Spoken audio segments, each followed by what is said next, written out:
सो है गाइस, स्वागत आपका एक बार फिर से आप ही के यूट्यूब चैनल में। और आज की इस वीडियो में बात करेंगे भी आईआरबी इंफ्रास्ट्रक्चर डेवलपर्स लिमिटेड को लेकर। आप लोग देखोगे भी आईआरबी हमें प्रीवियस ट्रेडिंग सेशन के दौरान भी पॉजिटिव देखने को मिला है। 60 रुपये की रेंज में स्टॉक आ चुका है। कहाँ ये 50 के आसपास आया हुआ था, वहां से मैंने आपको एक बात बोली, नीचे के भाव में खरीदारी करने के मौके हैं और नीचे के भाव में ही जो है अभी एंट्री लेने चाहिए। और इस स्टॉक में एक बहुत अच्छा मौका क्रिएट हुआ था, एक अच्छी खासी करेक्शन पर स्टॉक आ गया था। वहां से आप लोग देखोगे फिर से रिकवरी बनने की संभावना। अभी के टाइम भी आप लोग देखोगे अपने 52वीं हाई से जो कि 70 रुपये के आसपास है ना, वहां से आप लोग देखोगे स्टॉक अभी भी 10 से 15% हमें गिरावट में दिखाई दे रहा है।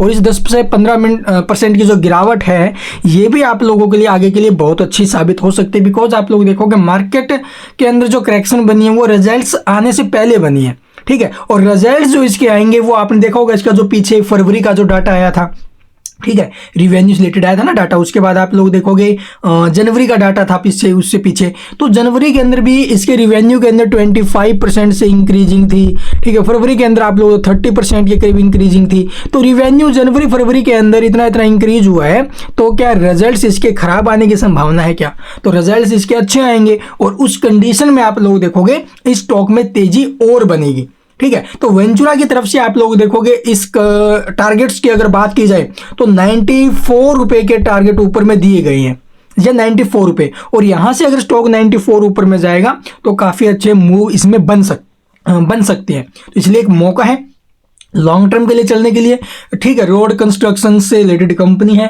ठीक है। टोल रिवेन्यू वगैरह आता है, कंपनी रिवेन्यू वहां से जनरेट होता है। और आपने एक चीज और नोट की होगी, नितिन गडकरी जो आप लोगों को पता रोड मिनिस्टर है, उनकी तरफ से जो बड़े ऐलान किए गए हैं कि आप लोगों को पता होगा भी जो आगे गवर्नमेंट आएगी, कौन सी गवर्नमेंट आएगी, और उसी विभाग पर जो करंट में गवर्नमेंट है, ये गवर्नमेंट अगर फिर से आती है तो आप लोग देखोगे मार्केट यहां से इस 2024 के दौरान 25,000 प्लस हमें देखने को मिलेगी।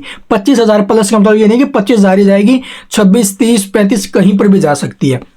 तो मार्केट में जबरदस्त रैली आने की संभावना है आगे के लिए, और रिजल्ट से पहले करेक्शन मौका है। तो चलिए अब देखते हैं इसके फंडामेंटल, वो वहां पर क्या कुछ मूव आ सकती हैं, उन फंडामेंटल्स को देखते हुए। कुछ एक चीजें हैं भाई नेगेटिव, मैं भी मानता हूं, जैसे कि वैल्यूएशंस के ऊपर अगर सवाल खड़ा किया जाए तो पीई रेशियो आप लोग देखो थोड़ा सा इसका हाई है, ठीक है। तो चलिए आपको दिखा देते हैं एक बार।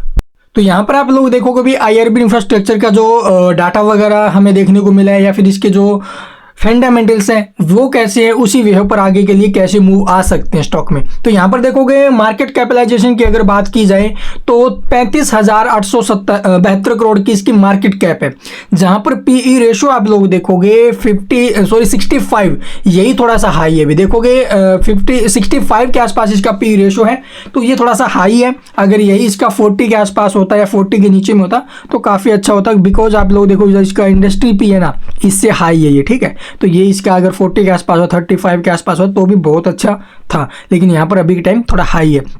उसके बाद आप लोग कंपनी के ऊपर डेट कितना है, डेट जो वो 18,097 करोड़ का है, और डेट टू इक्विटी ये आप लोग देखोगे 1.33 का है, जो कि 1 से नीचे हो तो अच्छा माना, ये किसी एक नेगेटिव पॉइंट है। उसके बाद आप लोग देखो एनुअल प्रॉफिट्स है ठीक ठाक, अभी 705 करोड़ के हैं। और रही बात फ्री कैश फ्लो की तो 1354 करोड़ का फ्री कैश फ्लो है, 7,940 करोड़ का इन्वेस्टमेंट है। तो ये सारा जो डाटा इसका आया है, अच्छा प्रॉफिट्स बना रही है कंपनी, फ्री कैश फ्लो भी ठीक है, इन्वेस्टमेंट भी अच्छी है। तो ये कंपनी धीरे धीरे अपना डेट क्लियर कर भी रही है और कर भी देगी। उसके बाद आप लोग देखोगे भी शेयर होल्डिंग पैटर्न्स, यहाँ पर जो प्रमोटर्स है 34.4% के आसपास इनके पास स्टेक है। पब्लिक के पास आप लोग देखोगे 10.6%, और जो एफआई है इनके पास आप लोग देखोगे 47.2%, और जो डीआई है 7.85%, यानी कि सबसे ज्यादा जो ना भी एफआईआई के पास स्टेक है, जो कि तकरीबन 47% के हैं। तो ये बहुत ज्यादा हाई है, तो अच्छी बात है भाई। उसके साथ साथ आप लोग देखोगे जो बुक वैल्यू है वो अभी 22.5 रुपये और 60 रुपये के आसपास स्टॉक ट्रेड कर रहे हैं, यानी कि अपनी बुक वैल्यू से 3 टाइम है, ये भी ठीक ठाक रेंज है। और कंपनी आपको डिविडेंड दे रही है अभी 0.34% से। तो ये इसके फंडामेंटली लगभग स्टॉक ठीक ही अभी। और जो आरओसी है ये भी थोड़े से डाउन है। तो आपको इसके अंदर जो नेगेटिव फैक्टर देखने को मिले फंडामेंटल, एक तो पीई रेशो जो वैल्यूएशंस के क्रिएट करते हैं, ठीक है, ये थोड़ा सा हाई है। तो ऊपर से डेट भी थोड़ा सा हाई है, डेट टू इक्विटी इसका 1 से नीचे होना चाहिए, 1 से ऊपर में है। तो ये चीज़ें कुछ एक हैं, लेकिन आप लोग समझो इसके जो रिजल्ट्स आ रहे हैं, फाइनेंशियल स्टॉक कैसा हो रहा है, वो सारी चीज़ें जो ना अभी आगे चलकर बहुत ज़्यादा इफेक्ट डालती है।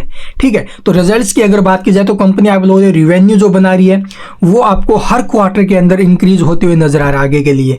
ठीक है, उसके बाद आप लोगों देखो कंपनी जो प्रॉफिट्स बना रही है वो भी हमें जो ना अभी इंक्रीज होते हुए नजर आ रहे हैं। तो ये चीज़ें थोड़ा सा पॉजिटिव इफेक्ट डालती है स्टॉक के ऊपर। ठीक है, ईपीएस इंक्रीज हो रहा है, तो यहाँ से आप लोग कुछ एक जो फंडामेंटल आपको नेगेटिव देखने को मिल रहे हैं ना, तो इन सब से कवर हो जाएंगे वो। तो यहाँ से हम चल सकते हैं इसके अंदर लॉन्ग टर्म के लिए, कम से कम अगले 3 से 6 महीने के लिए तो जरूर होल्ड करो, नीचे के भाव में स्टॉक मिल रहा है तो। और या फिर आप लोग फ्रेश एंट्री अगर आपको लेनी है नीचे में तो ब्रेकडाउन का वेट कर लो, 46 के आसपास आए, वहाँ से एक अच्छा मौका बनेगा फ्रेश एंट्री का, लेकिन ये बहुत ज़्यादा कम चांस है वहाँ तक आए। अगर मार्केट में किसी अनकंडीशनल की वजह से एक बड़ा फॉल बनता है तो उस कंडीशन में आप लोग देखोगे स्टॉक ये आ सकता है अभी 46 के आसपास, अदरवाइज कोई चांस नहीं है इसके।